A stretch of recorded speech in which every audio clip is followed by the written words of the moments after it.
ಸ್ಟೇಟ್ದು ಎಷ್ಟಿದಲ್ಲಿ ನಾವು ಈಗಾಗಲೇ ನೆರೆ ಹಾವಳಿಯಿಂದ ಏನು ಬೆಳೆ ಹಾನಿಯಾಗಿದೆ ಅದಕ್ಕೆ ಪರಿಹಾರ ಧನವನ್ನು ನಾವು ಬಿಡುಗಡೆ ಮಾಡಿದ್ದೀವಿ.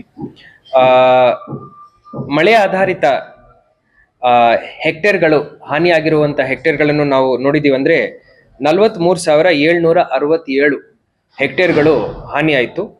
ಅದೇ ರೀತಿ ನೀರಾವರಿ ನಾವು ನೋಡಿದ್ದೀವಿ ಅಂದರೆ 16,049.78 ಹೆಕ್ಟೇರ್, ಒಟ್ಟು ಸೇರಿ 59,817 ಹೆಕ್ಟೇರ್ ನಮ್ಮ ಜಿಲ್ಲೆನಲ್ಲಿ ಹಾನಿಯಾಗಿರೋ ಕ್ಷೇತ್ರ ಆಗುತ್ತೆ. ಇದರಲ್ಲಿ ಒಟ್ಟು 87,916 ಜನ ರೈತರಿಗೆ ಈ ಪರಿಹಾರ ಧನವನ್ನು ನಾವು ಈಗಾಗಲೇ ಮುಟ್ಟಿಸಿದ್ದೀವಿ. ಒಟ್ಟು ಸೇರಿ 1,116 ಕೋಟಿ ರೂಪಾಯಿ ಪರಿಹಾರ ಧನವನ್ನು ಕೇಂದ್ರ ಸರ್ಕಾರ ಹಾಗೂ ರಾಜ್ಯ ಸರ್ಕಾರ ಒಟ್ಟು ಸೇರಿ ನಾವು ಫಲಾನುಭವಿಗಳಿಗೆ ಮುಟ್ಟಿಸ್ಲಿಕ್ಕೆ ಆಯಿತು.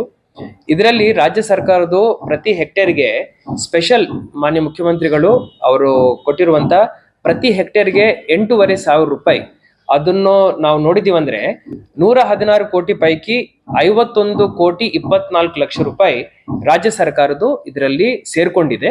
ಒಟ್ಟು ಈ ವರ್ಷ 116 ಕೋಟಿ ನಾವು ಪರಿಹಾರ ಧನವನ್ನು ರೈತರಿಗೆ ಬಿಡುಗಡೆ ಮಾಡಿದ್ದೀವಿ.